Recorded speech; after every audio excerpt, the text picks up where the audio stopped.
Hello everyone, welcome to What If Issei Becomes the Monarch of Shadows Part 8 Season 2, Chapter 10. Battle of Kuo Part 2, Third Person POV. Issei was panicking. How could he not at a time like this? His mother could be in danger if he doesn't stop Kokabiel from doing whatever his plan is. Sure, there's also the fact that all of Kuo can be in danger, plus the fact that this event could start another war between the three factions. However, none of that matters to Issei.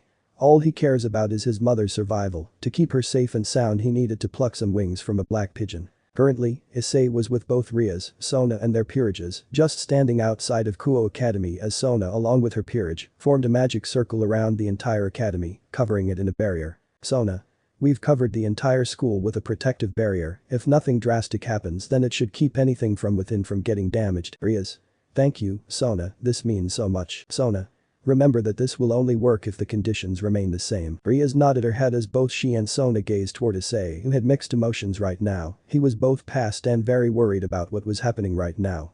Pissed because Kokabiel was gonna tear up his hometown just to get a fight, but the brown-haired boy was more worried about his mother. He can't let anything happen to her. He had to keep her safe. He needed to keep her out of harm's way. He needed to keep Kokabiel distracted. Issei has already lost so much. He lost his heart when Yuma, or whatever her name was, broke his heart during their date. He lost both his best friends and was unable to do anything for them. He can't lose his mother, he won't lose her. Suddenly, Sona's queen Tsubaki appeared from a magic circle. Sona. Tsubaki, you arrived on time. Issei looked over. Issei. How's Irina? Tsubaki. Her condition isn't life-threatening, she just needs some rest. Issei let out a sigh of relief. Issei. Oh, thank goodness, thank you, Tsubaki. Tsubaki nodded as she went and assisted Sona and the rest of the peerage. Sona. Rias, it's not too late to contact your brother. Rias merely smiled at Sona. Rias. You know what I don't see? You contacting your big sister. Sona. With good reason too, Cerberus love you and you know he would want to assist us. There's no doubt that he would come here if you call him, so call him. Akeno. There's no reason to do that. Everyone looked to see Akeno walking up. Akeno. I've already contacted him. Rias. How could you do that without asking me first? Akeno. Look, Rias. I understand you don't want your brother unless we absolutely must. But our enemy is a leader-class fallen angel, he's not someone you can take on your own. I think this counts as a must. Rias fell silent as she thought about it, she then sighed in defeat. Rias. Fine. Akeno. I thank you for your consideration, Cerberus is on his way. His forces should arrive here in about an hour. Rias. Good cry. Issei. That's too long, he won't make it. Everyone looked at Issei. Issei. I'll go face Kokabiel. Everyone was shocked when they heard this. Rias.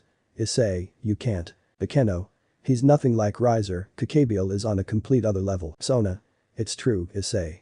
You're gonna be facing a man who survived facing both God and Lucifer. Issei fell silent from the other's words, a man who fought both God and Lucifer.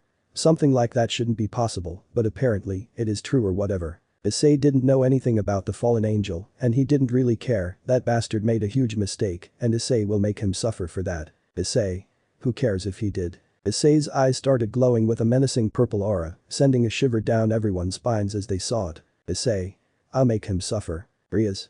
I guess there's no way to convince you not to go, isn't there? Issei shook his head, making Rias sigh. Rias. Very well, but promise you'll be careful and come back alive. Issei. I will, just make sure that lunatic Fried and Valper don't complete their goal. Rias, Akeno, and Kaneko nodded their heads as the four of them made their way to the back of the school. When they arrived they saw a huge magic circle in the sky. This confused Issei, because just what the hell was Kokabiel planning on doing? Nuking the whole school? Issei. The hell is that? It seems like the four Excaliburs have been made into one, that is so Valper, you know. Everyone perked up as they looked to the source of the voice, seeing Kokabiel sitting on a throne in the sky. Rias. Kokabiel. Kokabiel smirked. Kokabiel. So is Big Brother on his way yet? Or is it Seraphol instead? Issei. Neither, you're dealing with us, you bastard. Kokabiel merely smirked as he summoned a massive light spear, causing Issei's eyes to widen as the image of the day he died flashed through his memories. The pain. The blood. The heat. The cold. The numbness. Issei gritted his teeth as he tried to shake the thoughts out of his head. He can't be thinking of that right now. Issei. Not now. Kokabiel grabbed the light spear and threw it, but not at Issei and the group, but at the school gym and destroyed it. Issei. The gym. Kokabiel. This is boring, I need a diversion. Issei gritted his teeth as he eyed the destroyed building. He could already tell that Kokabiel wasn't even trying with that attack. He wanted to show off his power. Issei guessed this is the power of the man who faced both God and Lucifer. Issei. This is not gonna be easy. Kokabiel. Since you all came here to see me, I may as well let you play with one of my favorite pets. He snapped his fingers as a magic circle appeared on the ground. The group watched as fire erupted from the circle, and from it came something that both shocked and annoyed Issei. Issei. Cerberus, how? I killed him. Dreg. Can you explain what's going on? Dreg's small shadow head appeared on Issei's shoulder. Dreg. There is no way that Cerberus, my liege. It must be an impostor. Issei. Yeah, I had a feeling it was. Issei was even more pissed off. He already killed Cerberus, and now there's another one.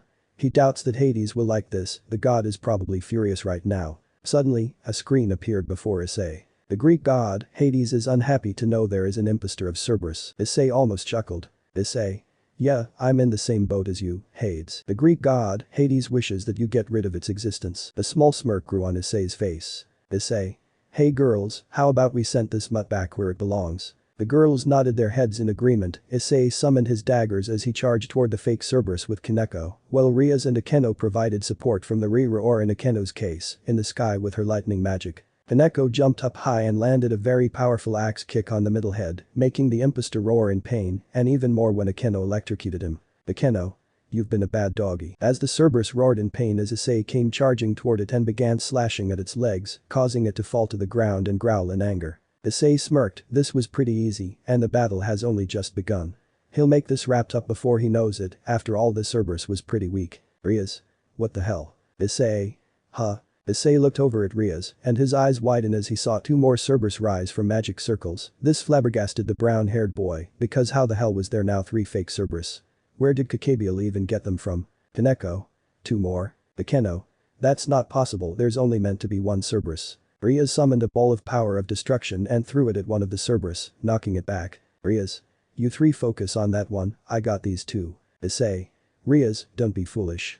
You can't take them both on. The other Cerberus roared and charged at Rias, but Konko leaped over to her master and pushed her out of the way as the middle head bit down on the devil girl. Issei. Kaneko. Issei almost dropped his weapon, but he soon watched as the middle head's mouth slowly opened to reveal Kaneko, whose clothes were now ripped, trying to keep the dog's mouth open with her feet. Kaneko. Disgusting. Issei. Hang on, Kaneko. Issei quickly glanced at Akeno. Issei. Finish this mud off, I'll get Kaneko. Akeno nodded her head as she summoned more of her lightning and unleashed it on the downed Cerberus. Issei took out his daggers and rushed to help Kaneko, and he sliced the other Cerberus's head off. The now 2-headed dog fell back as Issei forced a decapitated head's mouth open. Issei. You okay, Kaneko? Kaneko. Yeah, thanks for the save. Issei smiled. Issei. No problem, also here. Issei took off his hoodie and gave it to Kaneko, covering up her ripped clothes which made her blush. Kaneko. Thanks. Issei nodded and helped Kaneko before looking at Kokabiel. Issei. He's not even moving from that throne. The 2-headed Cerberus roared and lunged forward, but before Issei could do anything though. Divine drop. Asia came out of nowhere and dropkicked the 2-headed dog in the face, sending it flying back with immense force. Issei. Asia. Asia. Sorry we're late. Don't forget about me. Zenovia appeared and charged at the 2-headed monster, which slowly got back up, still dazed from the kick, and was sliced in half, killing it. Issei. Zenovia too, does that mean? Sword birth. Issei quickly looked over at Rias, seeing the Cerberus that she was facing getting impaled by numerous swords, as Kiba appeared and sliced off the 3 heads. Rias. Kiba. Kiba. So, sorry we took so long. Issei couldn't help but allow a smile to grow on his face. Issei. Heh, awesome. Kokabiel. Awesome is a bit of a stretch, don't you think? Rias. Take this. Rias summoned a massive ball of destruction and threw it at Kokabiel, but the fallen angel easily grabbed it before it made contact with him. Akeno flew in front of Rias and unleashed her lightning upon Kokabiel, who grabbed her power and smirked at the 2 girls. Kokabiel. My turn. Using the 2 balls of magical power, he combined them and threw them at both Akeno and Rias. Akeno quickly summoned a magical barrier to protect Rias, but the attack was too powerful and it broke her barrier and started shredding her clothes as she screamed in pain. Issei. Akeno. Issei watched as the black-haired girl began falling toward the ground, thinking quickly. Issei rushed forward and caught Akeno before she made contact with the ground. Issei. You okay? Akeno. Why yeah, thanks for the save. Valper. It's complete. Everyone looked at Valper and saw the magic circle near him begin to glow brighter. Kiba. Oh no. Valper. Finally, it's done. Kokabiel. Now I get to the massive power from the combination of the swords, that's a wild trade-off. Sweat deal, don't you think? Rias. This isn't good. Issei. Is this dude trying to wipe the whole town out with that sword? Valper. I suggest you start running, this whole area is gonna be destroyed in 20 minutes. Kokabiel. If you want to save it then you have to defeat me, oh no. He summoned his 10 black feathered wings. Meanwhile in the hospital. Mickey Haidu continued to lay on the hospital bed, unmoved as silence filled the room. Although, that silence was soon taken away as the door to the room opened to reveal several fallen angels, those who serve under Kokabiel. They weren't anything special when it came to ranks, mere grunts or goons as some would say. They were basically foot soldiers who just did what they were told or else they would suffer the consequences. Fallen Angel 1. He when she wakes up, let's have some fun with her. Fallen Angel 2. Agreed. The fallen angels started to surround Mickey who still remained in her coma, yet she was still in perfect condition. The supernatural being had to admit that for a human, Mickey had to be a solid 10 in their books, definitely something they would love to use as a breeding program. Fallen Angel 3. I know Kokabiel said we should kill her, but maybe we should keep her. Fallen Angel 4. Oh, that's not a bad idea, we could use her as a breeding slut. One of the fallen grew a grin as he tried to grope Mickey, but before he could do that a black claw-like hand grabbed his arm. Fallen Angel 5. Huh? What the? He looked to his left and when he did, he lost all of his colors because he was greeted by the sight of someone who decided to stay behind and watch over Mickey without Issei's knowledge. Someone who swore to protect Issei and his loved ones, someone who was not very happy right now, and that someone was none other than Igris. Igris's eyes were filled with rage. How dare these vile creatures try to use his liege's mother as their toy. Igris will not have any of that, not while he is a part of his liege's immortal army. Fallen Angel 5. What the he? Before the fallen could finish his sentence, with one strong punch Igris knocked him away from Mickey and sent the fallen into a wall. FA4. What is tha? He was interrupted as Igris sliced him into little pieces. This startled the rest of the fallen angels as they saw Igris and were terrified of the shadow monster's appearance. They had never seen anything like it before, it was the stuff of nightmares. Fallen Angel 1. What the hell is that thing? Fallen Angel 2. I don't know. Fallen Angel 3. It must be that bitch's doing, if we kill her then it will vanish. They summoned light spears and threw them toward Mickey, but Igris appeared in front of her and slashed into nothing. Fallen Angel 2. It's protecting her. Fallen Angel 3. Don't let up. One of the fallen angels summoned a light sword and charged at Igris, the two clashed against one another, which caused sparks to erupt from their battle. The former blood-red commander could easily decimate these pathetic creatures, but he can't risk it because his liege's mother was laying directly behind him and he was trying not to accidentally hit her with his own blade. He wouldn't be able to live with himself or be a part of his liege's immortal army if he allowed his mother to die. Igris won't allow that. She shall survive. She must. She has to. She will. No harm shall come to her, not while Igris is protecting her. Two of the other fallen quickly summoned their spears and threw them at Mickey. Igris saw this, and without even hesitating, he used his own body to block the attack as the light spears pierced his back. If Igris could feel pain, any regular being would be grunting or rather screaming out from the pain of having light spears sticking out of their back. But Igris wasn't like that at all, in fact, he was the complete opposite. He could care less about the pain, he had a task to do, and he won't let a simple scratch get in his way. The fallen angels kept throwing their spears at Igris, who kept protecting Mickey from until after 8 more hits they stopped for some reason. Igris slowly stood back up, making sure that none of the light spears went through his body and harmed Mickey in any way. Luckily she was still in perfect condition, which was a relief for Igris. He then turned his head back in the direction of the fallen angels, wondering why they stopped attacking. And he saw it was Sun Wukong holding the heads of the fallen angels, carrying his sleeping son on his back in a baby carrier, and Buddha was standing next to him and was yawning. Buddha. Man, those dudes were certainly boring. Igris was shocked to see the legendary Monkey King, what was he doing here? The last time the knight remembered seeing him was when he had to leave to be with his family. Sun Wukong looked at Igris. Sun Wukong. You're one of Issei's shadows, like Drake. Igris nodded his head as the demon noticed all the light spears in his back. Sun Wukong. Geez, if you weren't a shadow you would have died. Igris didn't say anything, he couldn't speak at his current level, and that is what he hated. He was weak, super weak. Despite giving his liege the hardest time when he was alive, Igris feels like he isn't pulling his own weight. Sure, he obtained a very rare skill from his battle with Kaido but that doesn't make him feel better. He wishes that he was like Drake, a general rank with the ability to communicate with his liege. He wanted to know if there was any way he could serve him. Buddha walked over to Igris and patted the knight on the shoulder. Buddha. You did a good job protecting Issei's mom. Wukong walked over to Mickey, a sad expression growing on his face as he saw the state she was in. Sun Wukong. My goodness, she doesn't deserve to be in this state after everything she has done. Buddha, who was sucking on a lollipop, walked up to the woman. Buddha. I agree, but there's not much we can do to help except make sure these pests don't touch her. Igris nodded his head in agreement as he picked up his massive sword, ready to battle despite the fact he still has those light spears in his back. Sun Wukong. Well. Wukong took out his staff. Wukong. Let's kill some pigeons. Buddha smirked as he crunched his lollipop. Back with Issei. Currently, Issei was clashing with Fried, who was getting in the way of the brown-haired boy trying to attack Kokabiel. It was already bad enough that Issei had to step in and save Kiba from getting hit by a light spear because he wanted to attack Valper. Speaking of which, Kiba was walking toward Valper. Valper. I remember you. You're the test subject that escaped. And then you became a devil, but I'm grateful for you and the others. You gave me the key to completing the project. Kiba. Completed. Valper. The subjects we used didn't have enough of a particular gene required to use the holy swords. After I realized that fact, I came to the conclusion that all I did was take out the gene from the kids who carried any of it. Kiba looked at Valper completely shocked and Issei, who was still clashing with Fried, heard him, now becoming furious. Issei. You killed them all for a damn gene. Valper looked over at Issei. Valper. No need to get angry. Because of them, I got what I needed to complete the project. Valper then took out a blue crystal and looked at Kiba with a sadistic look. Valper. This crystal contains the right amount of the gene. It's the last one made from those pathetic little brats. Fried laughed a little. Fried.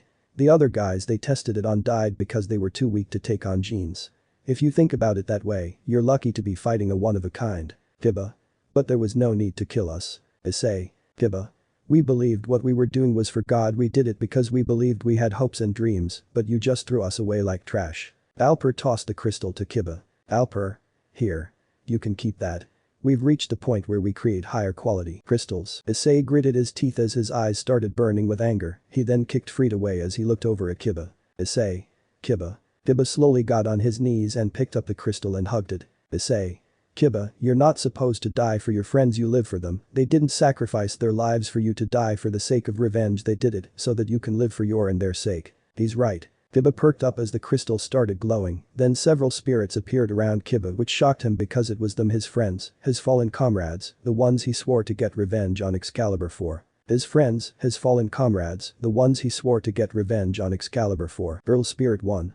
It's okay. Girl Spirit 2. Let us gather together. Boy Spirit 1. It's time. Boy Spirit 2. Take us in. Girl Spirit 3. You don't have to be scared, even if there is no God. Girl Spirit 4. Even though he won't be watching us. Boy Spirit 3. Our hearts will forever be one. Tears started to run down Kiba's face as he held the crystal tightly to his chest. He never thought he would see them again. After so many years, so many painful years of remembering that day, he finally sees his friends again. A small smile grew on Kiba's face. Kiba? Yes. He stood up and he started to glow. This gained Issei's attention and he wondered what the hell was happening to Kiba. Valper. What is this? Issei. Kiba. Once the light down, it revealed Kiba with a new sword made with the elements of holy and devil. Kiba. This is the sword of betrayal, a weapon forged from both holy and devil power. Just try and stop it. Issei. Whoa. Zenovia walked next to Kiba. Zenovia. Knight of Gremory, are we fighting on the same side? Kiba.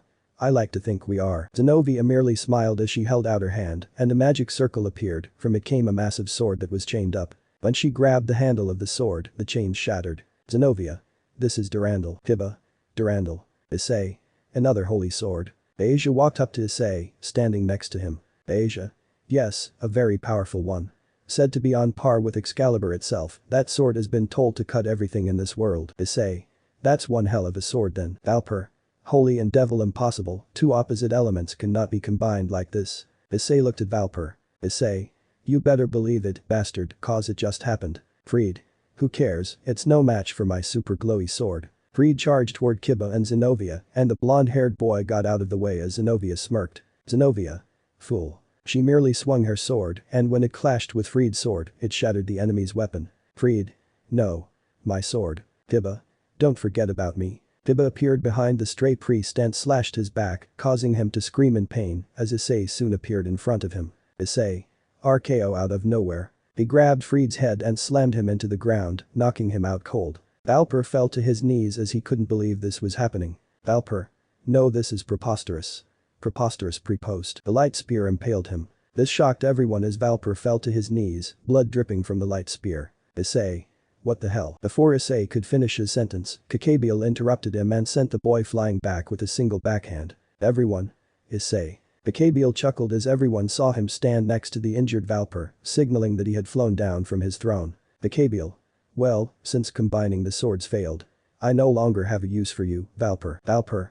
Kokabiel damn you. He coughed up some blood. Valper. May God let your soul burn. Kokabiel chuckled. Kokabiel. Oh, I don't think he will now die. In an instant, he summoned a light sword and sliced the former priest's head clean off his shoulders as the body fell to the ground. Kokabiel. Haha. He'll know what happened to God in hell. Zenovia. What? What do you mean? Asia? Huh? Kokabiel. Oh, did I accidentally let it slip? Zenovia. Kokabiel, what do you mean? The fallen angel leader chuckled. Kokabiel. Well, you will find out eventually. But in the last great war, God died alongside Lucifer. Hearing this shocked everyone to their core. Did he just say that God died? God, as in the omnipotent, omniscient, and omnipresent being who created the entire universe was dead. Asia. What? Zenovia. And no way God's dead. Asia fell to her knees as tears slowly began to build up in her eyes. There was no possible way that it was true. God couldn't be dead, this had to be some sort of joke. Rias. God has been dead. How is that even possible? Kokabiel smirked. Kokabiel. Back then, the devils lost all their kings and most of their high-ranking devils. The angels and fallen angels lost almost everyone except for their leaders. Pure angels cannot increase their numbers, and pure devils are just rare, aren't they? Asia. And no, this can't be. Kokabiel. All sides have been in ruins to the point they have to rely on humans to survive. Angels, fallen angels, and devils. The leader of the three factions had to seal away this information, that way the God-fearing humans would keep on fearing. Everyone was just shocked, speechless by what they had just been told by Kokabiel. Was it true? Was it a lie? They couldn't tell the difference. Asia. Then where has the love been coming from? Who was answering our prayers? Kokabiel grew a savage grin as he looked at the blonde. Kokabiel. No one has, it has all been a lie. Asia dropped to her knees. Kokabiel.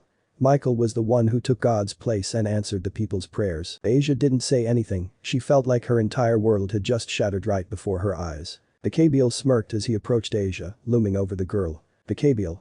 It's true, but since I'm a nice guy.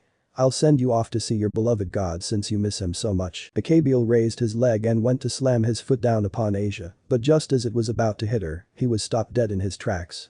Everyone, including Kokabiel, was surprised to see that it was Issei who stopped the fallen angel leader. Everyone, including Kokabiel, was surprised to see that it was Issei who stopped the fallen angel leader. Issei. I don't think so, you're gonna pay for making Asia upset. Kokabiel. Oh. And pray tell how you're gonna stop me, human. Issei looked up at Kokabiel, his once brown eyes had not turned purple. Issei. Like this. Suddenly, shadows erupted from Issei which sent Kokabiel back a few feet. The fallen angel and everyone else watched as the shadows started to cover Issei's body like his arms, legs, chest, and his face. Kokabiel. You're no human, who or what are you? Issei smirked. Issei. Me. That simply, I'm. Issei's head was fully consumed by the shadows as everyone saw it form a sort of armor around the brown-haired boy. It gave off a menacing aura of pure bloodlust, which sent shivers down everyone's spines. Issei. Issei motherfucking Haidu. He grabs Kokabiel's face and pummeled him into the ground, causing a massive crater, and he began brutally torturing the fallen angel. Issei. You don't need these wings, do you? He grabs them and began to decapel, tearing them apart one by one, causing the fallen angel to scream in agony. Kokabiel. Why, you bastard. Let me go. Issei. I don't think so, you did all this for what? Because you had nothing better to do with your miserable existence. Issei ripped off another wing as he threw Kokabiel to the ground. He landed on top of him and began to brutalize his face with a barrage of blows. Riaz and the others could only watch with expressions of shock, horror, and with slight awe. Sure, this was basically torture, and they feel like Kokabiel has had enough. But none of them dared to speak up against Issei, maybe in fear that he would turn his rage against them, or maybe they want him to let out some steam. The boy had been on edge ever since Kokabiel said he was gonna destroy the whole town to start another war. That's saying something since Issei always looked so calm and collected. Issei grabs Kokabiel's mouth. Issei.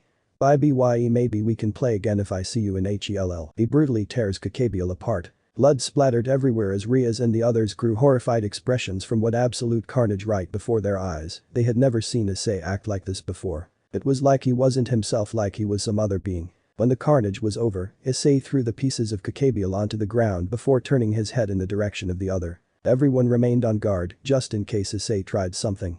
But they knew that they wouldn't be able to harm him, he just killed a leader class, fallen angel. Issei. Do not fear him cause of this action, he had no part in what you just witnessed. Riaz. Huh. Issei. My action shall no impact him, though this shall be my one and only intervention. Just then, the shadow armor slowly began to disappear from Issei's hand, causing him to look at it and let out an amused chuckle. Issei. My time is up already? Well, it was fun while it lasted. At least I got to shut up that crow. Riaz, who was just as confused as the others around her, stepped forward. Riaz. Who are you? Issei. I am merely a memory of someone who decided to help a boy who was dying on his date. Riaz. Huh? Saved from dying on his date. Issei chuckled. Issei. You'll find out eventually, for now take care, Riaz Gremory. With that, the shadow armor fully disappeared from Issei's body, and his purple eyes changed back to their regular chocolate brown color. Issei blinked as he groaned, grabbing his head. Issei.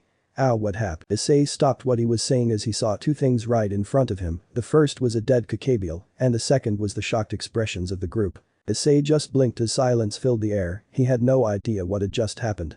The last thing he remembered was getting backhanded by Kokabiel. Besides that, it's nothing but a blur. He wondered what happened. Well, there was only one way to check. Issei. Yo. Chapter 11. Pool day. Third person Pav. Issei. Hey mom, how are you doing? Issei sat in a chair next to his mother who was still in a coma. The brown-haired woman looked the same as she always has, unchanged from days coming and going.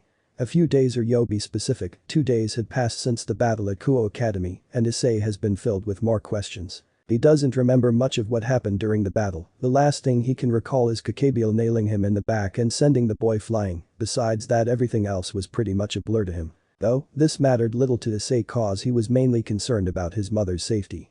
He had to make sure that Kokabiel didn't destroy the town and kill everyone in it. Sure, there were a lot of innocent people who lived in Kuo, but once again Issei's only concern was that of his mother. Issei.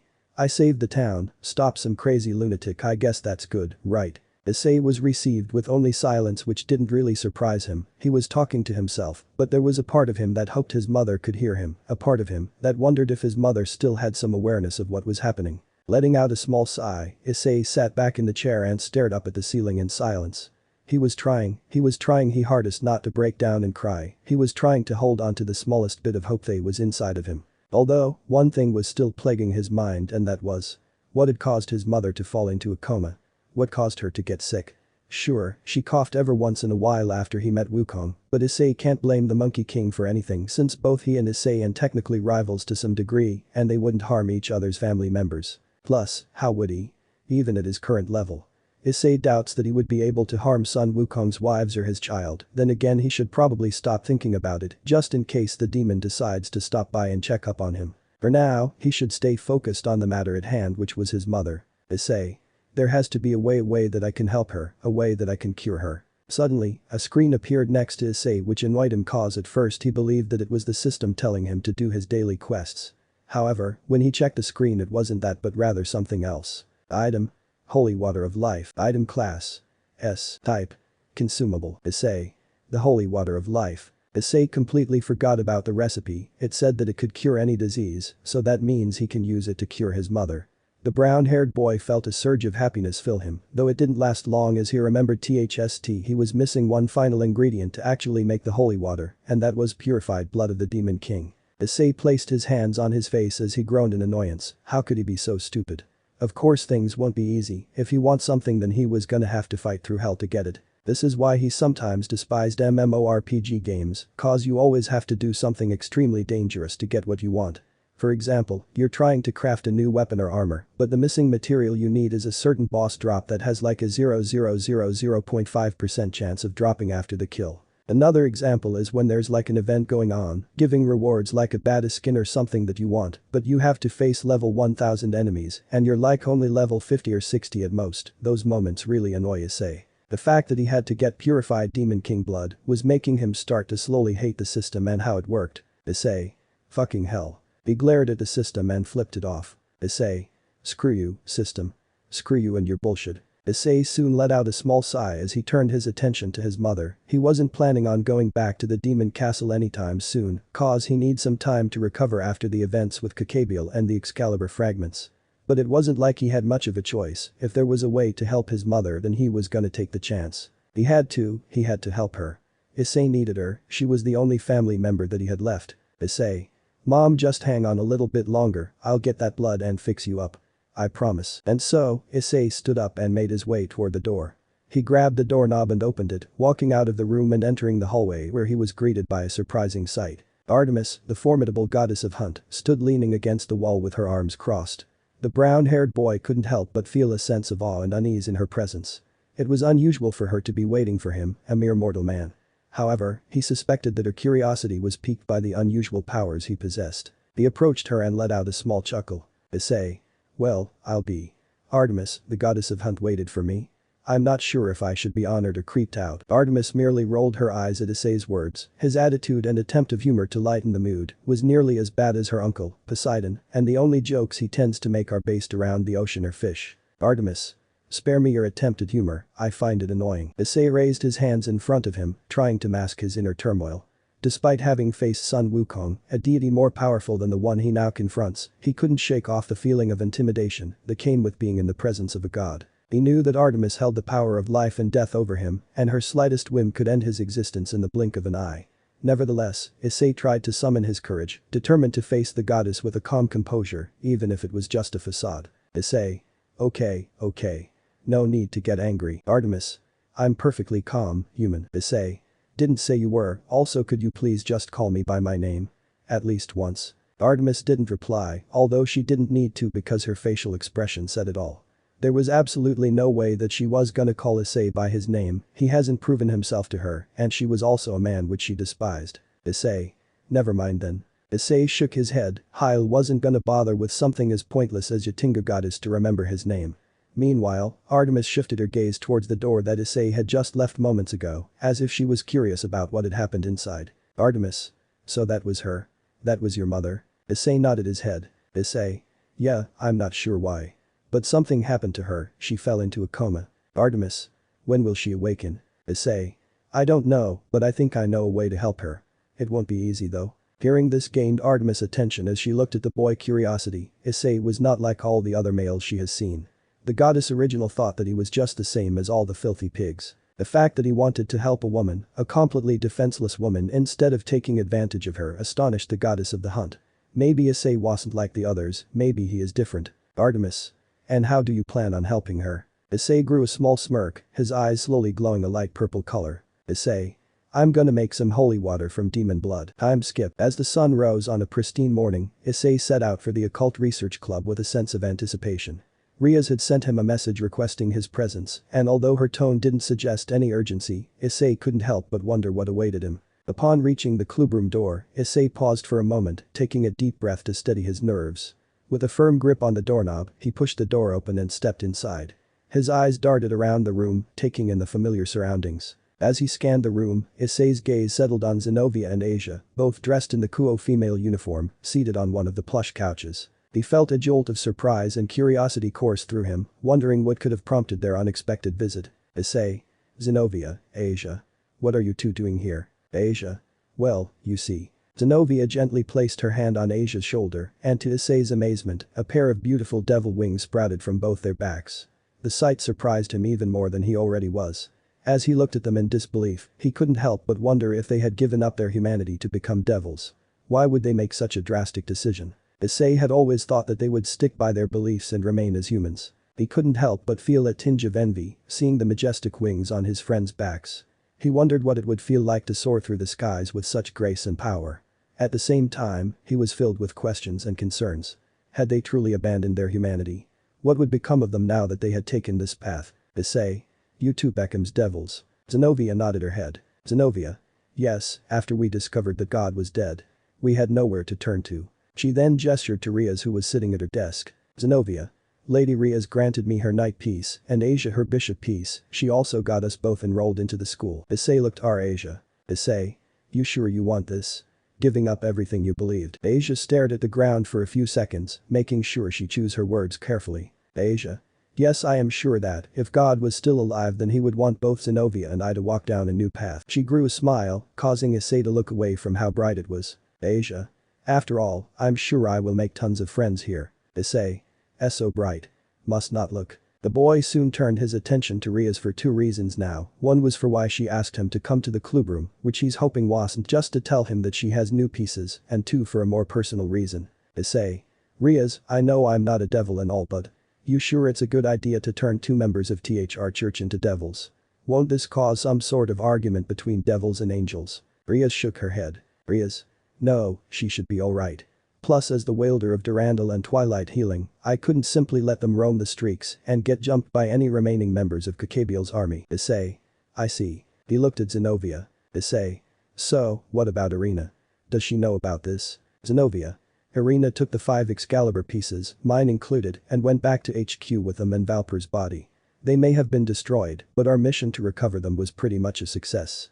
As long as their cores remain, then they can simply be reforged. When the blue-haired girl said that, Issei immediately kept that important information in his mind, just in case he ever came across those swords again. If the time ever came where he had to destroy one of those swords, if used for evil again, then he knows what to aim for when it happens. Issei. I see, but I guess Irina doesn't know about you both leaving the church. Zenovia shook her head. Asia. Miss Irina's faith is stronger than both of ours, plus she doesn't know that God is dead yet. Issei. But if she does find out then? Asia.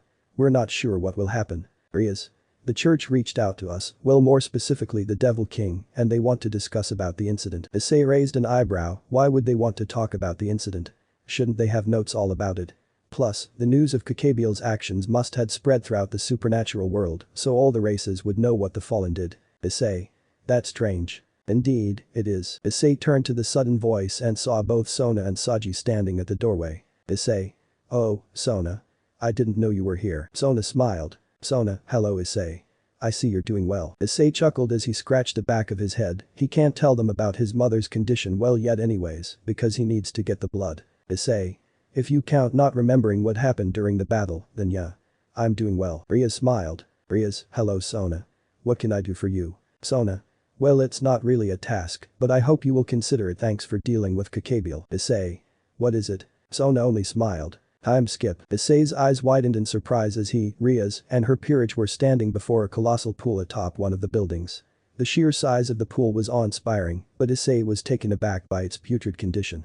As a second-year student at Kuo, he had no idea that such a massive pool existed on the campus, and he couldn't help but wonder why no one ever talked about it. He didn't even want to imagine swimming in the murky liquid that resembled more of a toxic waste dump than a pool.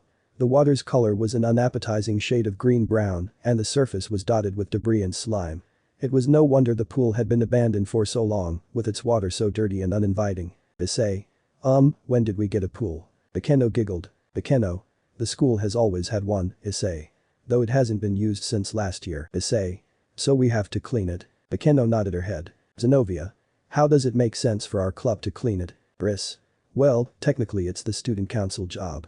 But Sona said that we may use it as often as we like. Issei couldn't help but chuckle. This certainly didn't add like the Sona he knew, but then again, she has been more nicer lately, mainly around him though. Issei. Well, now you have my attention. Rias giggled as she turned to her peerage. Rias.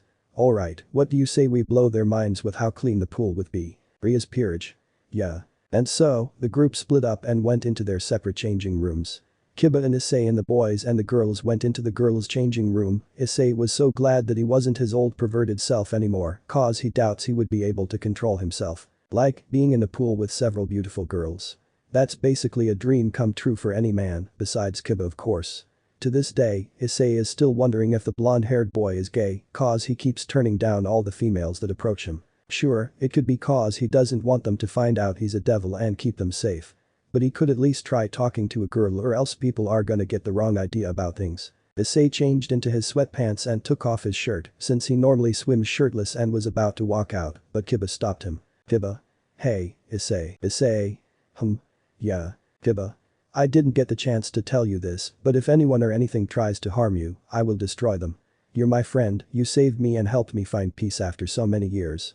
I can't thank you enough. While Issei was a bit creeped out from how Kiba said his words, he understood where he was coming from and was glad that the blonde was finally moving on from his past. Although, saying that he will protect him. He does know that he took on and somehow killed Kokabiel. Issei doesn't need any protection. Issei. Thanks Kiba, but you don't need to protect me. I've faced things worse than Kokabiel. Kiba. Still, if you ever need help. I'll be there to lend a hand. Issei couldn't help but smile. Throughout his whole life, he was never good at making friends.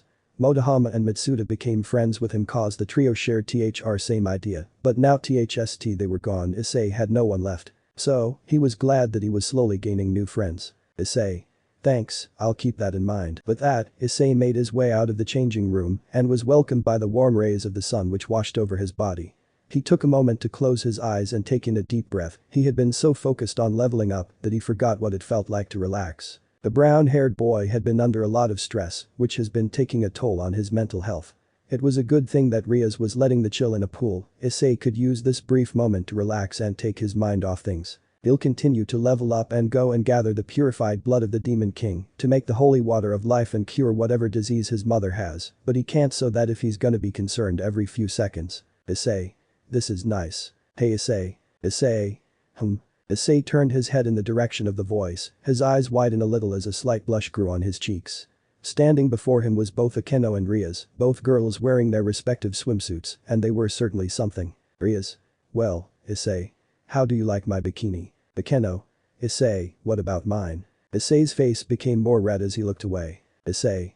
Why, you both look amazing, absolutely amazing. Both Riaz and Akeno giggled as they took the moment to take in Issei's swimwear. He only had some black sweatpants on, but that wasn't what they were looking at. Both devil girls had their eyes set on something else, and that was Issei's muscular upper half, leaving a small blush on both girls' face as Akeno tried not to drool. Both devil girls had their eyes set on something else, and that was Issei's muscular upper half, leaving a small blush on both girls' face as Akeno tried not to drool. Ignore Igris back there, not sure what he's doing. Riaz. Holy shit, he's ripped. He looks like a model with that body. Akeno secretly smirked to herself, luckily it wasn't noticeable by either Riaz or Issei. Akeno. My. Issei has certainly been holding out on us. Before long, the others minus Zenovia came out from the changing room as Akeno raised one of her hands. A magic circle appeared, and from it came a massive amount of water which filled the pool up. Issei was glad that they cleaned it before heading off to the changing rooms, although he felt like he did most of the work. Riaz. Alright. Feel free to swim until your here's content. Issei smiled as he was gonna jump in the pool, but he felt something touch his arm and looked to see Kaneko in her swimsuit. Issei blushed slightly as he stared at Kaneko, making the latter blush and pout. Kaneko. Don't stare. Issei. Sorry, you just look cute in that. Kaneko. Thanks. Riaz.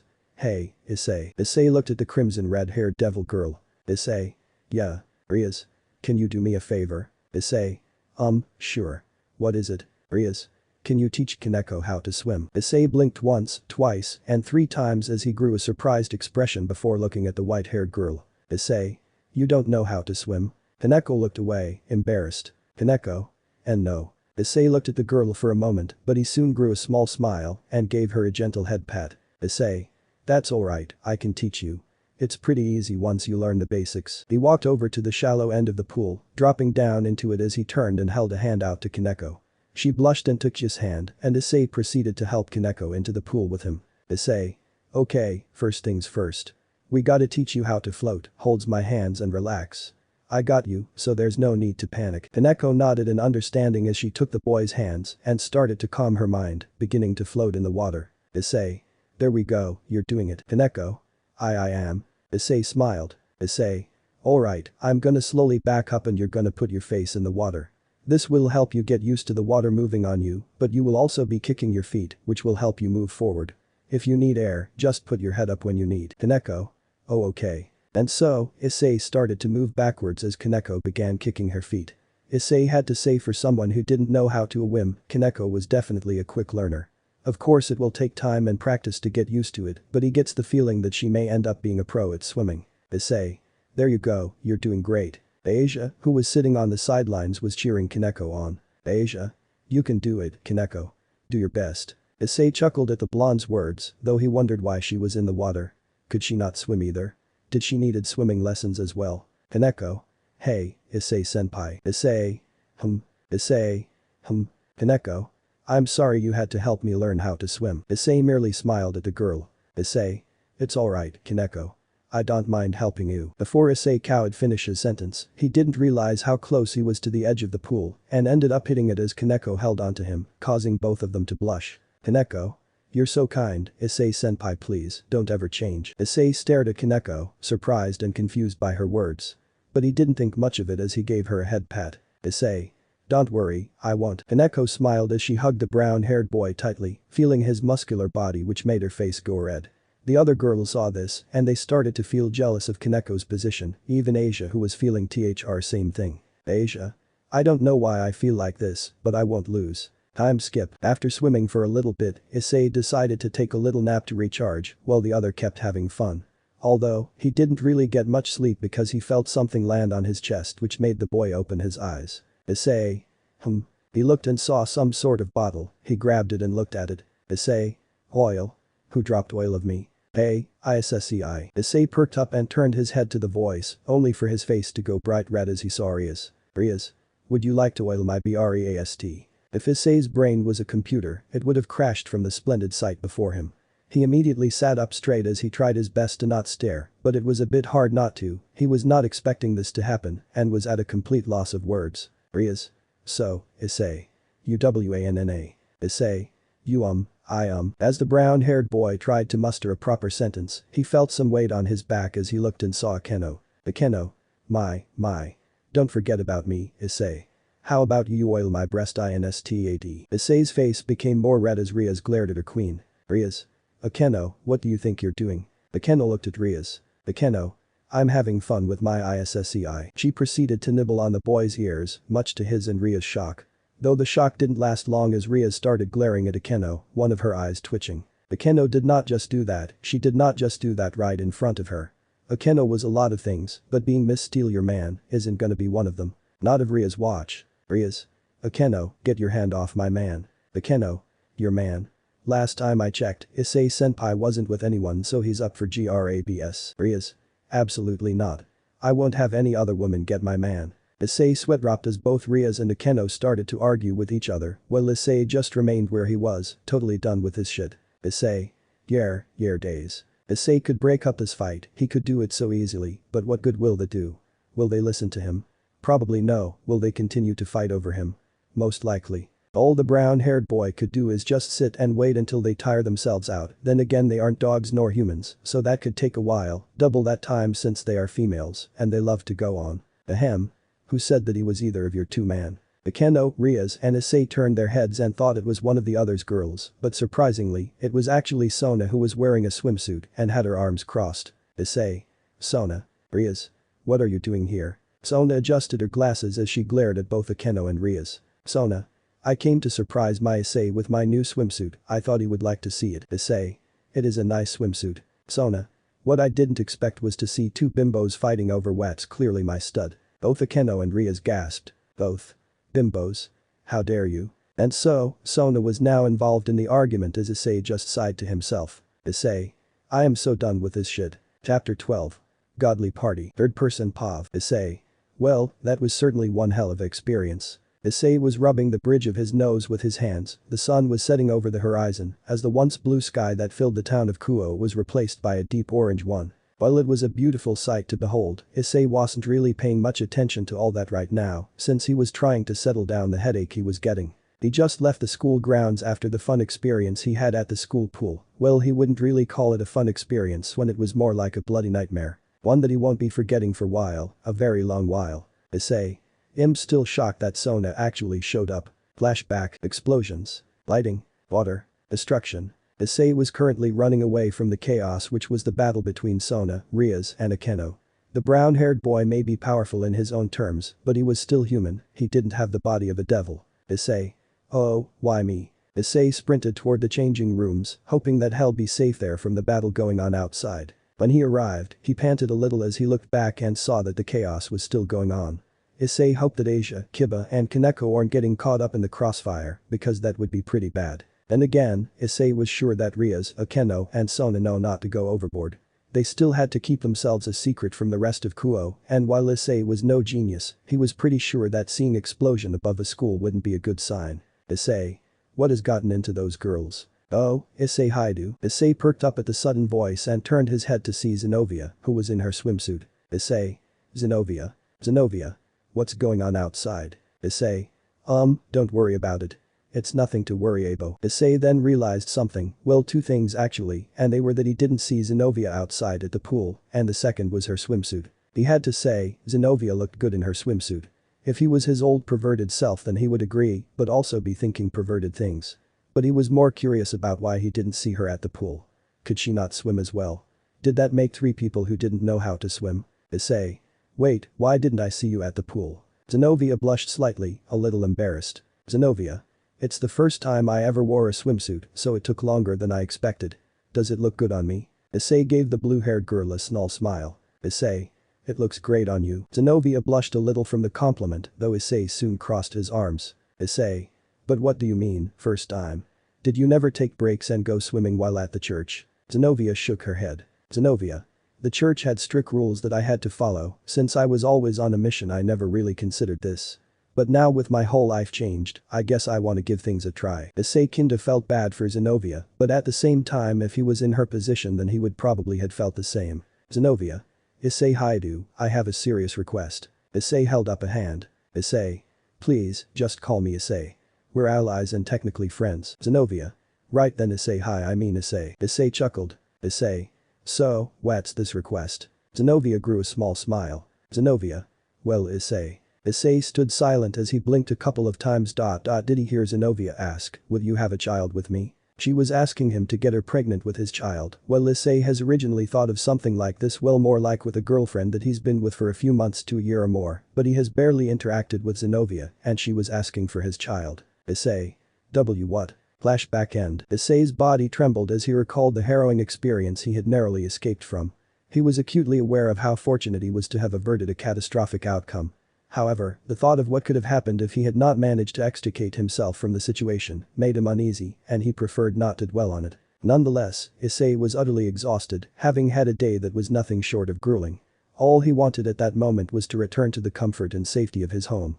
He craved a hot meal, some much-needed rest, and time to prepare himself for his next mission. He had to make his way back to the demon castle and retrieve the purified blood that was essential in creating the holy water of life. Issei's mind was racing with a million thoughts, but he knew he had to stay focused.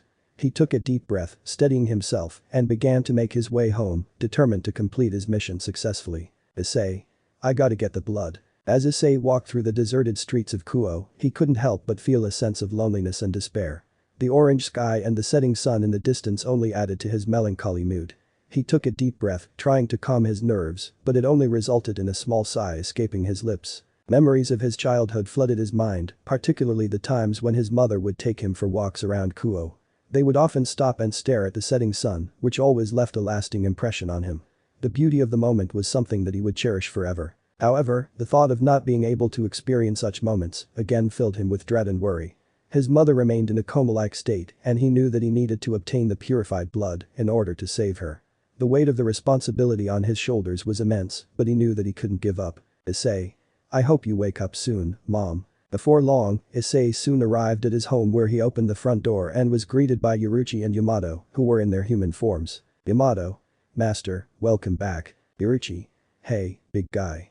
How was the pool? Issei. It was fine. I guess. He closed the door behind him and made his way to the kitchen, the two girls following closely behind as they watched their master start to make some food for all three of them. It made sense that Issei would feel them as well, both Yuchi and Yamato weren't pets to him. Well, he originally thought that Yuchi was just an ordinary cat until she transformed into what a literal waifu. Issei soon noticed something, he couldn't see Artemis anywhere which confused him. Issei. Is Artemis still here? Yamato. Surprisingly, she isn't here. We haven't seen her all day. Issei. Oh, I thought she never leave. Don't get Issei wrong, Artemis wasn't annoying or anything, but he didn't like being watched by a goddess, especially when she is from the same pantheon as Hades. And again, Issei wasn't sure what his current relationship with Hades was like after he took on that fake Cerberus when Kokabiel attacked. The system hasn't told him he received any reward and he hasn't gotten a message telling him Hades' current mood. Out of all the Greek gods, Hades was easily the most intimidating one, and this was way before Issei got the system. During the times he actually paid attention in class, he learned a little about Hades and he was very glad that he wasn't real, well, until the supernatural had to come banging on his door. Issei.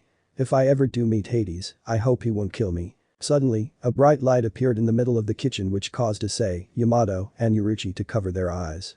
When the light started to die down, they uncovered their eyes and saw THR goddess of hunt, Artemis. Issei let out a small sigh. Issei. I feel like I spoke too soon. The goddess of hunt looked at Issei with a serious expression on her face, then again when has she ever had a happy one? Artemis. Male. Issei. I have a name you know. Artemis. I don't care what your name is. Issei sighed in annoyance, maybe one day he'll get her to say his name. Issei. What do you want, can't you see I'm making food? Artemis. Your food can wait, male. You're coming with me. Issei raised an eyebrow. Issei. To where exactly? Artemis. The gods are holding an annual meeting or party, and I think it's time for my fellow Greeks to meet the one who killed Cerberus. In that moment, Issei was filled with dread and worry since that would mean meeting Hades, the god of the underworld. Issei has specifically not wanted to meet him, but looks like fate has to be a bitch to him and throw a curveball. Yuchi. Wait, all the gods. Like the Norse, the Egyptians and such. Artemis knitted her head. Artemis. Yes, they all shall be there. Yuchi fell silent as she clenched her hand into a fist, her eyes filled with rage. Yuchi. Which means he will be there. Issei noticed Yuichi's reaction and was confused. Why was she so angry? Was there a god at this party who did something to her in the past? Issei wanted to know, but he didn't want to sound forceful to Yuichi. It's none of his business. If she wants to tell him her past then she will, but if she doesn't then case close. Issei. So, there's a party with the gods. Artemis. Yes. Issei. You're taking me so your fellow Greeks can meet me, only cause I killed Cerberus. Artemis. Yes. Issei soon deadpanned. Issei. I don't get a say in this, do I? Artemis merely smirked at the brown-haired boy. From that alone he knew the answer to his own question, and that made him sigh. Issei. Well, can both Yuichi and Yamato come? Yuichi's eyes widened in shock as Yamato grew an excited expression. She had never been to a party before, so this was gonna be her first time. Artemis.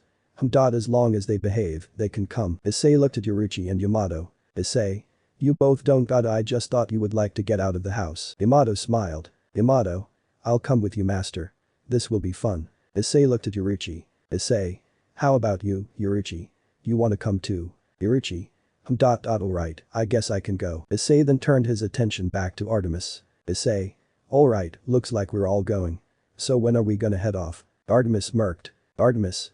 Right now. Issei. Wait, Artemis snapped her fingers and in an instant, they teleported out of Issei's home. Issei found himself in a massive ballroom that appeared to be well decorated with numerous tables scattered around the place, each laden with delicious food, wine, and other beverages. The place was bustling with life, and Issei couldn't believe his eyes as he looked around. Yuichi and Yamato were standing next to him, along with Artemis, and they too appeared to be taken aback by the sheer scale of the party, while the goddess of hunt had her arms crossed. As Issei took a closer look, he realized that there were numerous gods from different pantheons present at the gathering. He couldn't believe that so many gods had come together in one place. The thought of being surrounded by so many powerful beings made him feel somewhat intimidated, and he hoped that he wouldn't stand out too much, given that he was only human. Issei looked around the room once again, taking in the sights and sounds of the incredible party. The decorations were breathtaking, the food looked delicious, and the wine appeared to be of the highest quality. He couldn't help but feel a little overwhelmed and wondered if he deserved to be standing in such a grand event. Issei. Holy shit, there's so many gods. Yamato. I didn't know there was this many. Yuichi scanned the room, taking in all the pantheons that she saw, and there was quite a lot of them. Yuichi. Norse, Greek, Egyptian, Japanese, Chinese, Aztec, Roman, Hindu, and even the Mayan gods are here. Hey Haidu. Issei turned to see Wukong walking over with his master and his two fellow students, along with his son being carried on his back. Issei. Wukong. You're also here? Son Wukong. Yeah. Hangzhang. This is the boy you told us about. Son Wukong. Yep, he's my strongest rival. Issei looked at the monk next to Wukong. He was Tangzhang. He was the one who freed Wukong from the Buddha's seal and became his master. Issei. You're Tangzhang. The monk who went on that journey. The monk who went on that journey. Tangzhang. Oh. You're a smart one. Indeed, I am.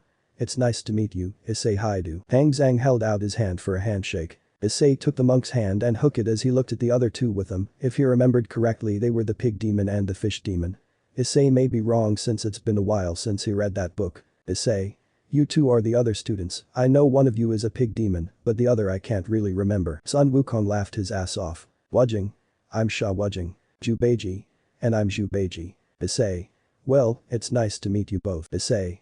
Well, it's nice to meet you both, I guess. Just then, Issei heard babbling, and he looked to see baby Kenji pulling strings off his father's hair. Issei turned to the monkey demon and deadpanned him. Did he really bring a baby to a party? Issei. You brought your son to this party. Son Wukong. Yes, I did. Issei. You not concerned that something will happen? Wukong laughed a little. Son Wukong. Who would be dumb enough to face me? Yuichi looked at Issei. Yuichi. Has got a point, you barely managed to survive against him. Issei. We called it a draw, plus I technically kept fighting after he sliced my arm clean off. Hangzhang was caught off guard when Issei said those words. He didn't expect to hear that his student caused someone to lose an arm. Hangzhang. He did what? Sun Wukong held his hands up as everyone looked at him. Sun Wukong. Okay, yes. I may have caused his arm to get sliced off, but he didn't care. Plus, at least I'm not the one who got a random power-up from Anubis. Issei.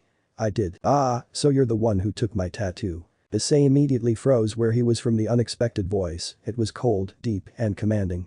Everyone noticed Issei started to sweat as he slowly turned his head, only to look up and be greeted by Anubis, the Egyptian god of death standing before him with his arms crossed. Everyone noticed Issei started to sweat as he slowly turned his head, only to look up and be greeted by Anubis, the Egyptian god of death standing before him with his arms crossed. Issei. Egyptian god of the dead. Anubis. Anubis. Greetings, thief. Issei gulped, he wondered when this day will come. Like, he took a S-rank weapon from one of the gods ages ago, back when he finished the job change quest and obtained his necromancer class. He had a feeling that one day he would see one of the gods, like Loki who gave him THR ring, or in this case Anubis. The god of death stared at the brown-haired boy as Wukong decided to step in before things get out of hand, so he stood in front of his friend and rival. Sun Wukong, hey Anubis. Don't think about messing with Issei. Anubis. Oh, so he is your so-called strongest rival that has been going around. Sun Wukong.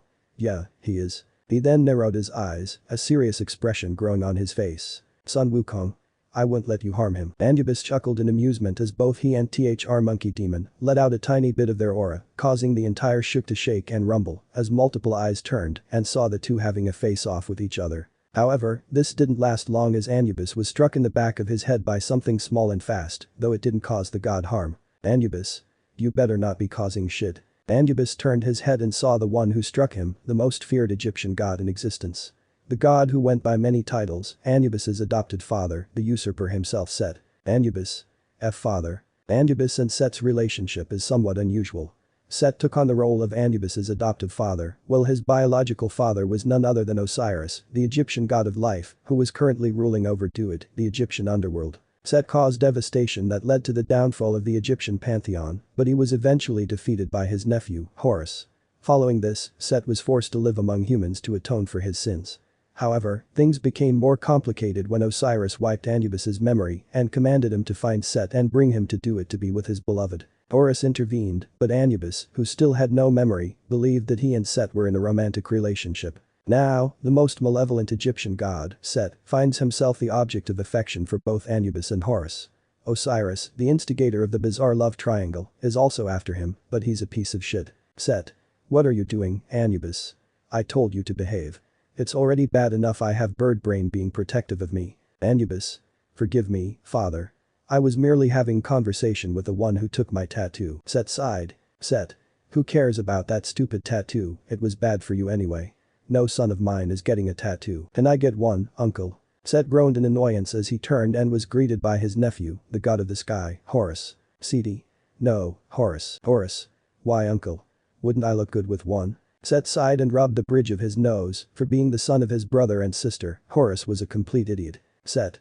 Cause I said you can't, so knock it off. Issei, you okay sir? Set turned his attention to Issei, narrowing his eyes slightly. Sure, living among humans was a bit of an experience for him, but Set understood that humans were filled with mystery. Issei was no exception to that, Set could sense that. Although, he wasn't sure what was so special about him, but he could tell that he wasn't like a certain bastard he knows. Set. So, you're the one I've heard about. The boy who killed Cerberus and fought Sun Wukong. As soon as he said that, all eyes were on Issei, which made him feel uncomfortable because he was hoping to not draw attention to himself. Odd 1. That's him. The boy who killed Cerberus. Odd 2. How could a mortal face a god? Odd 3. Wukong must have terrible taste in rivals. Whispers and chatter filled the room as Issei got stared at by the godly beings, though one was staring at Yuchi with an emotionless expression. Issei. Why yeah, that's me. Cd. Well I can see why Wukong sees you as his rival because I sense powerful energy coming from you. Issei was surprised by how Set was speaking, he sounded so calm and friendly.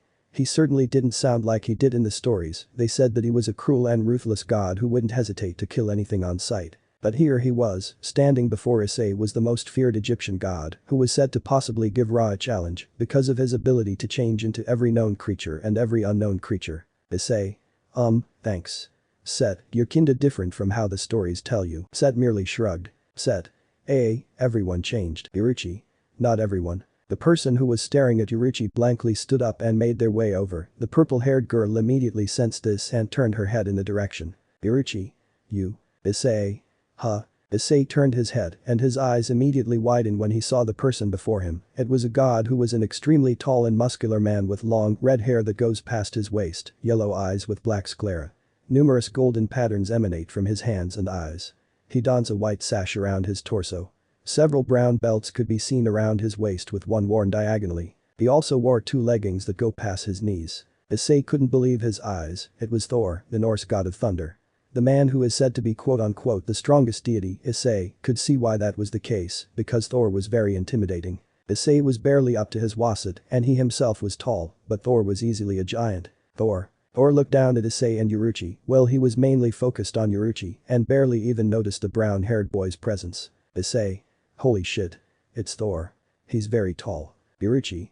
The hell do you want, you bastard? Thor stared for a moment as he took a deep breath and let out a small sigh. Thor. Hello, daughter. Chapter 13. Awakening the Thunder. Third person POV. Thor. Hello, daughter. Silence. Complete and utter silence filled the room as all eyes were on Issei's group. Many of the gods attending the part were shocked from what they heard. Thor, the god of thunder and the strongest Nordic god, has a daughter. Even Issei was shocked himself. He knew that Thor had children cause that's what the stories tell, but he didn't know that he had a daughter, and that daughter was Yuchi of all people. The brown-haired boy had absolutely no idea about this. Then again, Drake did seem aggressive with Yuchi when they first met. This made him wonder, did the dragon know that she was a demigod? So many thoughts filled Issei's mind, each more confusing than the last. Although, the main one that was bothering him was why did Yuchi not tell him? Why did she keep this hidden? Did she not trust him? Yamato, who was standing next to him, had a face of concern. It looked like she knew about Yuchi's true nature as well, which annoyed Issei cause he was basically the only one who didn't know. Both Yuchi and Thor stared at each other, neither speaking as the air grew thin around them. The thunder god had a blank face, while Yuchi glared at the giant before her with hatred in her eyes. Issei. Looks like she doesn't like her father. Thor. So, you finally to show your face after 10,000 years, huh? Issei blinked. Issei. Geez. That long then again, if she's a demigod I shouldn't be surprised. Yuchi scoffed. Yuchi. And when did you start caring about me? Shouldn't you be off killing another poor soul or are you bored again? Thor sighed. Thor. Just like your mother. Yuchi immediately growled as her eyes started glowing. Yuchi. Don't you dare say her name. You don't deserve to say her name. Thor. She was my wife and I have the right to mention her. Yuchi. Not after you left her to die by the hands of the old Satan faction. Many eyes widened. Issei was the most shocked as he couldn't believe what he had just heard. He knew that gods could sometimes not care, like Zeus doesn't care about what happened to all the women he got pregnant behind Hera's back, but this was something else. Issei. Holy shit. Thor. She died because she was weak and pathetic. Gasps filled the room as those words hit Issei like a truck. Thor just called his wife weak. His own wife, a person who loved the god of thunder with all of her heart. Issei slowly clenched his hands into a fist. He clenched it so tightly that he drew blood from how hard his nails were digging into his hand. He didn't know Yuchi that well, in fact he basically ignored both her and Yamato because he has been so focused on leveling up and making money for him and his mother. However, after seeing his mother in the hospital he has had a change of view.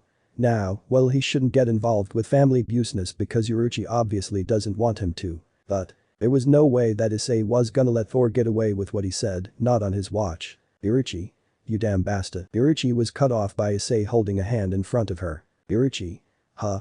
Issei. Issei had his head down as he slowly approached the god of thunder. Many thought that the boy was trying to get himself killed because no one would stand up against Thor. Although, those like Buddha, Sun Wukong and even Set knew that Issei had something planned and they couldn't wait to see what he was gonna do. Thor.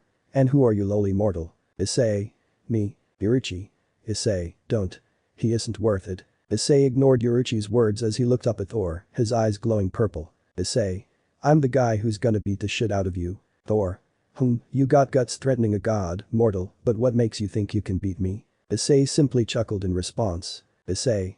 If I wasn't sure then I wouldn't have came up to you. Thor merely stared at Issei for a moment before he spoke again. Thor. You intrigue me, mortal.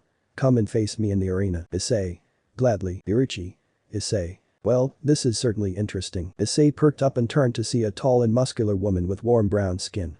She had long, dark hair that cascade down her back in waves nearly to her ankles, and 2 tresses of her hair rest over her shoulders and end in round golden scrolls.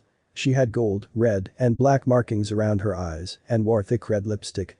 Her nails were painted black and her eyes were golden. She wore a golden winged crown, and the wings combined above her forehead in horns with a red disc in the center. She had a golden Wesiker Yusik with a blue scarab beetle at the center and golden trailing bits along the edges. She wore long golden bracers on each forearm and golden armlets on both lower arms. Her left armlet was connected by beads to her middle finger. She had golden covers over her chest, connected by a chain. She wore golden anklets with large golden discs that connect by beads to her middle toe on both feet, but otherwise doesn't wear shoes. She wore a thin golden belt, which had a golden rope tied to a sheer translucent cloth that hanged below her hips and falls to her feet. She had a golden ring on her left pinky finger and a ring with a large red gem or bead on her left pointer finger. She also wore a golden ring with a large black gem or bead on her middle right finger. Issei raised an eyebrow. From the woman's clothing he could tell that she was probably from the Egyptian pantheon, but he didn't recognize her at all. Although, from the looks of things many of the other gods did know who she was. God 1. Can you believe it, it's her. God 2. I know, I've only heard rumors about her human appearance. God 3. I thought it was a myth. Issei was very confused, but he soon heard Set sigh. Set. Did you have to show up in that form Ra? Issei's eyes widened in absolute shock. The woman before him was Ra, Amon-Ra as in the Egyptian god of the sun. The brown-haired boy heard word on the the internet says that Ra is a male like the myth suggest, but were they wrong? Was Ra actually a female? Issei looked at Sun Wukong who was being slapped by his son. Issei whispered to him. Issei. Wukong, did you know that she was a woman? Sun Wukong. What?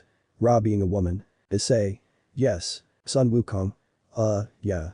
Why wouldn't I know that? Issei's eye twitched. Issei. Why didn't you tell me? The Monkey King merely shrugged his shoulders at the boy's question. Sun Wukong.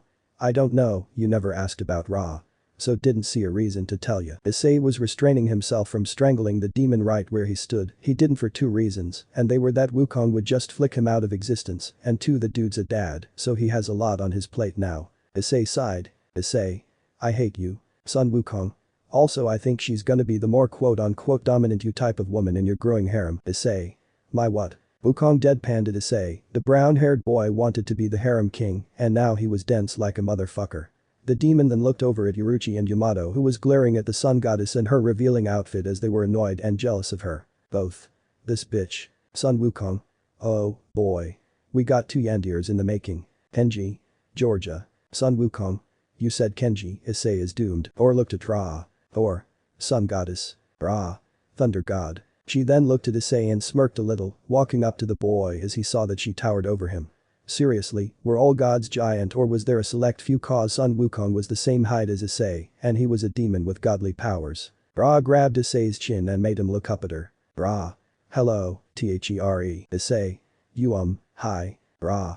I must say you're pretty cut. Issei blinked as he wasn't sure what to saw. Yuchi and Yamato looked like they were about to stab a bitch, but Wukong sent 2 of his clones to make sure that they didn't do anything stupid. Issei. You thanks. You look beautiful. Ra giggled a little. Ra. Thanks for the flattery, but I got a question. Issei. And that is? Ra smirked. Ra. Wanna be my chair for my big ass? Issei's face went red. There was a part of him that had a feeling that something like this would happen. Sometimes he should just listen to his instincts and not say anything nice to someone who could literally kill them in a split second. Both Yuchi and Yamato were basically going Super Saiyan level of rage as they cracked their knuckles in anger. Both Yuchi and Yamato were basically going Super Saiyan level of rage as they cracked their knuckles in anger. Both. This fucking bitch. Issei. And no thank you. I got a certain someone to fight. Brah. AWW, such a SHAME very, well then, but my offer still STANDS later, HANDSOME. She kisses his cheek and walks off swaying her hips. Issei blushed as he shook his head, making a mental note to stay clear of Ra for 2 reasons now. The first WSS because he didn't want to face her, she was on a complete other level, and now he had a second reason. Never fall for her beauty or he'll be her pet for all eternity. Kenji. Georgia. He smacks Issei back to reality. Issei. Ow. What the heck? Sun Wukong. Sorry. He looked at Kenji. Sun Wukong. Kenji, don't do that to your uncle. Kenji. Georgia. He smacks Sun Wukong's face. Sun Wukong. Ow. Issei. Your son is really disrespectful. Sun Wukong. He gets it from me. Issei sighed as he turned his attention back to Thor, only to be struck in the face by some invisible force and sent flying through the wall and ended landing in some sort of arena. Issei groaned in pain as he slowly sat up and placed a hand on his head which was now throbbing in pain. Issei. Ow, that hurt. A screen appeared next to Issei as it showed his stats. Name. Issei Haidu. Job. Shadow Monarch. Title: Conqueror of Adversity +1. Level: 82. Health points HP: 31,854 31,854. Magic MP: 21 30 34 99. Fatigue: 0. Strength STR: 108 plus 45. Vitality VIT: 92 plus 25. Agility AGL: 92 plus 45. Intelligence INT: 93 plus 50. Sense: 92 plus 25. Available points: 0. Physical damage reduction: 60% plus 20. Issei: holy shit. That attack alone took 1,000 off my HP. Issei gritted his teeth as he knew he needed to be careful or else it's the end of him. Yuchi. Issei. Above you. Issei looked up and immediately jumped away as Thor's mallet crashed onto where he stood. Issei. Holy shit. That nearly hit me. Thor. Come on, human. Thor stood up as he rested his hammer on his shoulder, staring at the brown-haired boy with a bored expression on his face. Thor. Come at me. Issei. TCH. Issei took out his daggers and got in a fighting stance. Thor stood taller than Issei, yet the god was fast enough to send him flying through a wall. That was something Issei needed to be worried about. He could summon his shadows to help him, but he doubts they would be much of help. Then again, Drake was known to kill gods when he was alive, so maybe he faced Thor at some point in his life. Issei. Drake. You got any tips fighting against Thor? Drake. Yes, my liege. Don't die and survive. Issei gritted his teeth. He had a feeling that Drake would say something like that, and there was no turning back from this fight. Issei. Well, better put on a good enough show. Yuchi and Yamato watched as the daughter of Thor was worried about Issei. She knew that he was strong, but he was literally going up against her father of all people. While yes, he ain't as powerful as the Monkey King, but Wukong wasn't trying to kill Issei. Thor doesn't care, he would murder Issei in a heartbeat, and no one will try and stop him cause who would face the most powerful Nordic god. That was basically suicidal, and no other god had any hatred for the god of thunder cause it's Thor. Thor. Say your last prayers, human, because your last moments will be crushed by my hammer. Issei chuckled. Issei. Why would I pray to a god? Especially one who does care about his own wife. Thor narrowed his eyes. Thor. You know nothing about her. Issei. I'm pretty sure I do. The brown-haired boy charged toward Thor with his daggers held fighting, running around the god with lightning-facey speed. However, Thor remained where he was as he had a tired expression on his face. Issei attempted to land some blows on Thor, but they were effortlessly blocked by the god's hand much to Issei's annoyance. Thor. Slow. Attack. Block. Thor. Sloppy. Attack. Block. Thor. Sad. Issei's eye twitched. Did the god of thunder just make a movie reference without even realizing it? Issei. Okay, this is getting annoying. Thor's right hand was covered in lightning static and he tried to punch Issei who immediately dodged, but his cheek was cut. Issei. Crap. That would have finished me off if I didn't dodge. Thor. You dodged. That's surprising. Issei chuckled. Issei. Wow, you sounded surprised there for a second. Thor. HMPH. Issei's eyes glowed purple as he launched himself toward Thor and thrusted one of his daggers at the god, only to be met by Thor's fist as the clash caused a shockwave through the entire arena. Thor was genuinely surprised that Issei's dagger was able to survive his fist. Normally any weapon he punches shatters into millions of pieces. It made him wonder what kind of material that Issei's daggers were made of, making a mental note to tell his father about it after he brings Yuchi back to Asgard. Speaking of which, Yuchi was gritted her teeth. She can't let this go on, as much as she hates her father he'll kill Issei, and she won't let that happen. Yamato. Yuchi. She looked at Yamato. Yuchi. What? Yamato. You're worried about him, aren't you? Yuchi. What kind of dumb question is that? Of course I am, he'll die again, that bastard. Yamato saw the concern in the woman's eyes. She was in the same boat as her, but she still believed that Issei had a chance to beat Thor. Issei jumped away and sent his shadow soldiers towards Thor who sparked with lightning and he kicked one sending it flying while the others got hit by thunder. Issei. Yep. Looks like I'm doing this alone cause his lighting will burn through my mana. Thor. Calling creatures of darkness to assist you? How cowardice and weak. Issei gritted his teeth. Issei. We'll see who's weak after I beat your ass for what you said about your own wife. Thor narrowed his eyes. Thor. Why do you even care? I doubt that my daughter has told you anything about her past. Issei panted a little as he stared at the god of thunder. Issei. You're right, she hasn't told me shit. Thor. Then, why are Issei? But I don't need to. This gained Thor's and the other gods' attention as they stared at Issei who held a serious expression while looking at the strongest Nordic god. Issei. I don't need to know where she comes from, what she used to like or what she doesn't like. Yuchi is my friend and I will be damned if I allowed anything or anyone to lay a finger upon her. Thor. Yuchi looked at Issei as she felt a tear stream down her cheek. Yuchi. Issei. Sun Wukong, who was watching the fight, let out a small chuckle. Sun Wukong. Your uncle sure is something special. He looked at his son. Sun Wukong. Wouldn't you agree, Kenji? Kenji.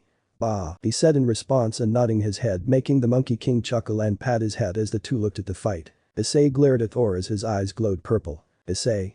Alright, God of Thunder, give me your best shot. Thor didn't say anything, he just stared at Issei as blue electricity covered his hands and he held onto his hammer tightly. He blitzes towards Issei and bashed his hammer, but Issei blocked it with his daggers but was sent skidding back. Thor tried to strike the brown-haired boy again, but Issei dodged it once again.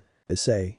I just need an opening and then I can strike him. Issei kept dodging until his eyes landed on Thor's glove. Issei. Wait, those gloves. Issei narrowed his eyes as he tried to make a dash for Thor's glove, but his eyes soon widened as he saw a lightning bolt coming straight at him. The bolt struck the ground and caused a massive explosion of bright light, which caused everyone to shield their eyes from the flash. Sun Wukong. Issei. Yamato. No. Thor stared at the dust cloud for a moment, letting out a sigh as once again there was a battle that left him completely bored. The god turned to walk away, since there was no need to stick around anymore. Where do you think you're going? Thor's eyes widened a little as he turned his head, the dust cloud settled down and revealed Issei, who was unharmed from the attack, but also something that shocked Thor. It was Yuchi, his daughter was in the arena and she was surging with power and the stance she was in it reminded Thor of Yuchi's late mother. It reminded Thor of Yuchi's late mother. Issei. Thanks, Yuchi. Yuchi. Save your strength, Issei. I'll handle this. Issei. No. Yuchi looked at Issei. Yuchi. Issei, you can't face him. Yo. Issei. I don't care. Yuchi was taken aback by Issei's sudden outburst. Issei. I don't care if I'm weaker than him, I'm not doing this to prove my strength, I'm doing it for you. Yuchi was shocked by Issei's words as she felt her heart skip a beat. Yuchi. Issei. Yuchi blushed slightly and looked at Issei with a smile. Yuchi. Thank you. Issei smiled at Yuchi. Issei. It's no problem. Thor looked at his daughter and saw how happy she was with Issei. The last time he ever saw her genuinely smile like that was with her mother, and that was a very, very long time ago. This made Thor shed a tear, making the god of thunder confused and surprised because he never cried once in his life. Issei. Alright, Thor. Let's end this. Thor. No. Issei. Huh? Issei titled his head, did Thor just say no? Yuchi was in the same boat as Issei, because even though she despises her father for what he did, not once he ever said no to a battle, so something wasn't right. Issei. And why not? Thor. Because I don't want my daughter to lose the only person that can make her happy. Yuchi blinked. Yuchi. Excuse me, what? Sun Wukong. Well, this is a surprising. Kenji. Georgia. Sun Wukong. Agreed. Set looks at the Monkey King. Set. How do you understand him? Wukong shrugged. Thor. You heard me. Issei stood up and looked at the Norse god confused. Issei. Why the sudden change of heart? Thor. That's none of your concern. He points at Issei. Thor. Just know that I only spared you because you're the only that can make her happy. With that, Thor turned and began to walk away from the arena, leaving Issei even more confused. Issei. Well, that just happened. He then turned to Yuchi to compliment her new form, only to find her stretching. Issei blushed and looked away immediately as Yuchi purrs and stood up as she reverted back to normal. Issei. Yuchi. What? Saw something you like? Issei shook his head and cleared his throat. Issei. I'm just glad you're alright. Yuchi giggled. Yuchi. Thanks, also I got something for you. Issei tilted his head. Issei. What is it? Yuchi. This. Yuchi grabbed Issei's face and kissed the brown-haired boy on the lips. Let me know in the comments below if you guys want the next part. Also check out my other video that has been shown and left. Thank you for watching. If you enjoyed this video, please like and share this video. And have a fantastic day. Bye.